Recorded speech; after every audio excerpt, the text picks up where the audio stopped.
Is it on? Yes? Okay. Happy birthday to me. Can't sing. Hello everyone. I made this video a year and a half ago. Just a bit of fun, but it was for a friend who turned 60 then. Back then, with Dutch lyrics, of course. And today, it's my turn. Have a wonderful day. Hip hip hooray! So yeah, as I said, this was a video I made a year and a half ago. And I used a doll I once made in a Jamie Carrington class. And as you can see, this is at the time I injured my thumb. So there's a bandage.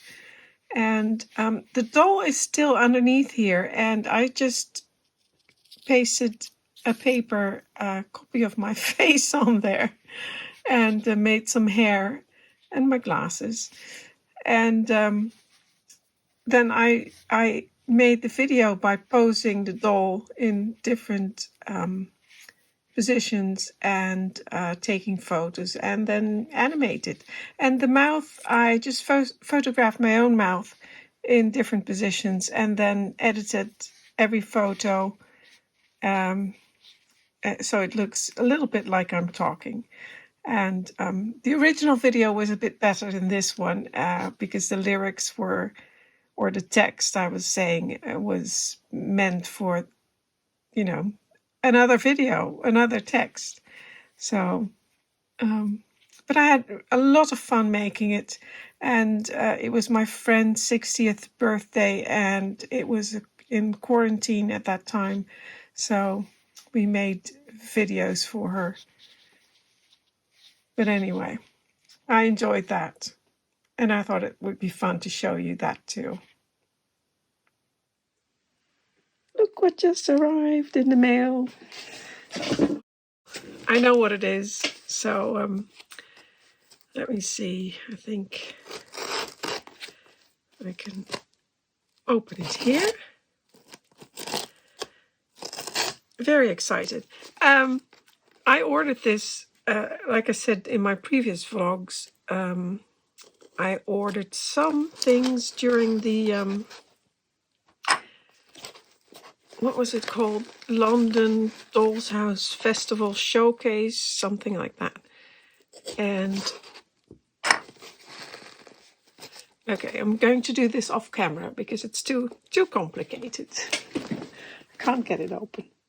There, got it open.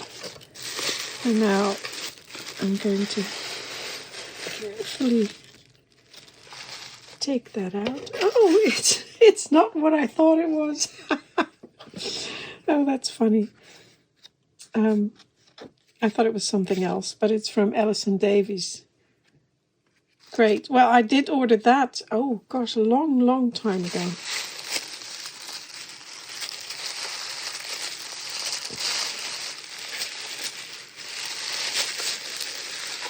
And, well, let's see.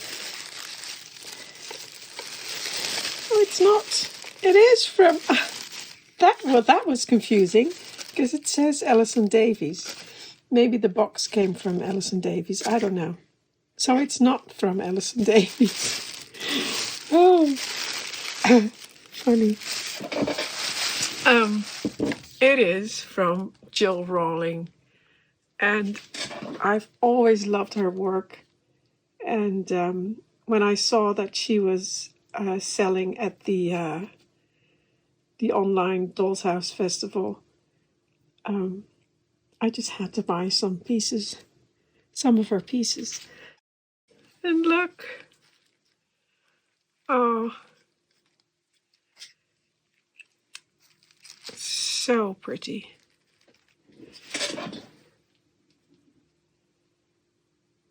And these flowers, they're all made out of metal. She makes absolutely fantastic, beautiful flowers out of metal. I love them. I'm so glad I bought these. Oh, there's a couple that came out. Ooh, doesn't matter. I can fix that. Well, I'll open that later. Look at that. Beautiful. And I chose these glass vases. Oh, look at this.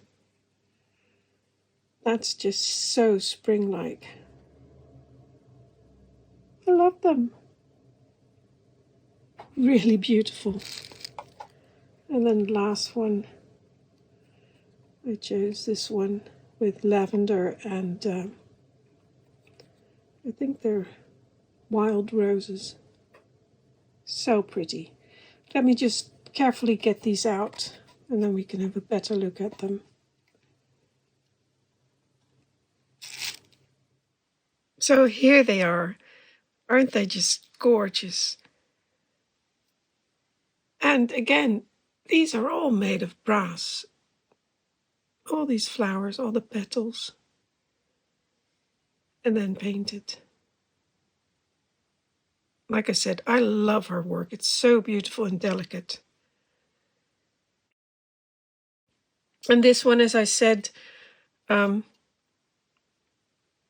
of the flowers came off in transport during shipping, but I can just easily glue those back in, doesn't matter. And the funny thing is, Jill was telling me that people got on her case that she needed to sign her work, which she never did. And I mean, she's been making these for, I don't know, 20, 30 years. I'm not even sure. Maybe even longer. I don't know. And she never signed them. And now she has decided she was going to sign them. And she tried to do, I think, a little copper plaque on them, but it was just too difficult. So now she puts in a leaf in an inconspicuous place and with her name signed on it. I think this one shows it better. There we go. Jill Rawling. And I do have several of her pieces. Of course, none of them are signed except for these. Oh, this is just so pretty. Spring in a Vase. There's the signature. Yeah, really, really happy with these. So pretty.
It's tulip time again.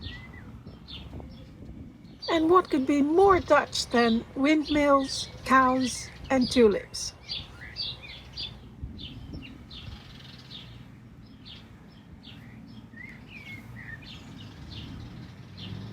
Look at all the colors.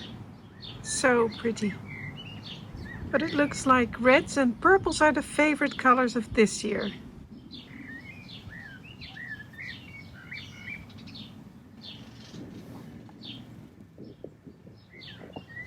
Actually, the tulip was introduced to Holland from the Ottoman Empire, which is now Turkey, by the Flemish doctor and botanist Carolus Clusius.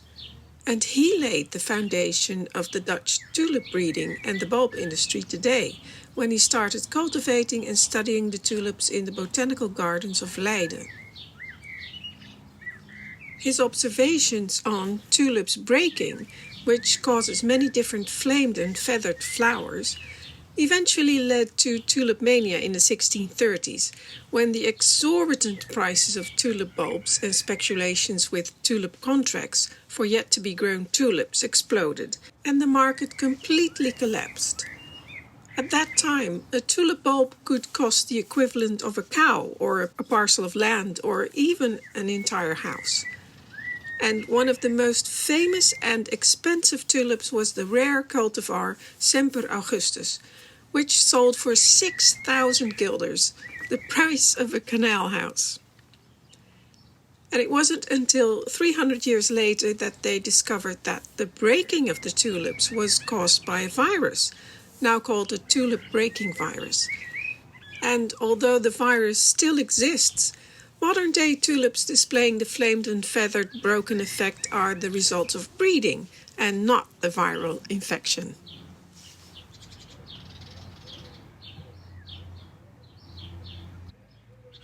I haven't planted any tulips this year or last autumn, but a few of them decided to come up anyway. And this one, or this style of tulip, a parrot type tulip, is my favorite. I really like those. So I'm glad it came up. And here are a few more. And this one is also a parrot tulip. It needs to do a little bit more growing. But as you can see, it's white with green instead of the one with the red. Here you can really see the flame on the petal.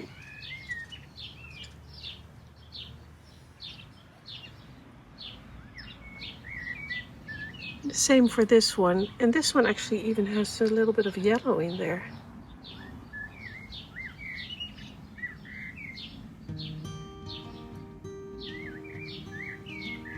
And as you may have seen on my website or my social media, I have made them in miniature before as well. And here I have a vase by Henny Staring Egberts, and it is a tulip vase, but it's only half filled, so the back isn't filled with flowers. So, and I have this basket with tulips, which I also made, and these are still the long-stemmed ones, and maybe I should just cut these off and put them in the back. I can always make new ones.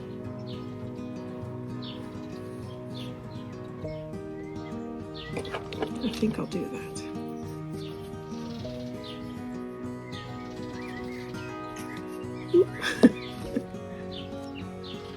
Yes. Put that in there.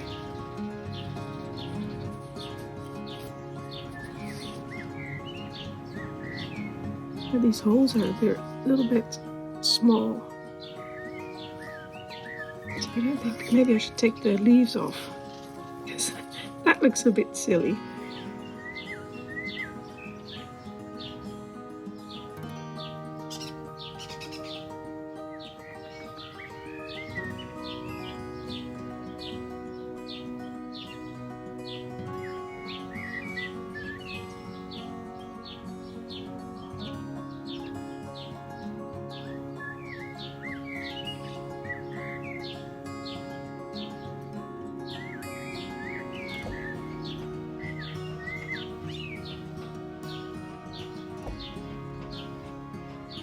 There, finished. So I did manage to keep a few of the leaves on, only 2 or 3. There's one with leaves, but it looks nicer now that they're all in there. Now I just have to put it in the room again. And even though this room is more 18th century than 17th century, I think the tulips still look really good in here.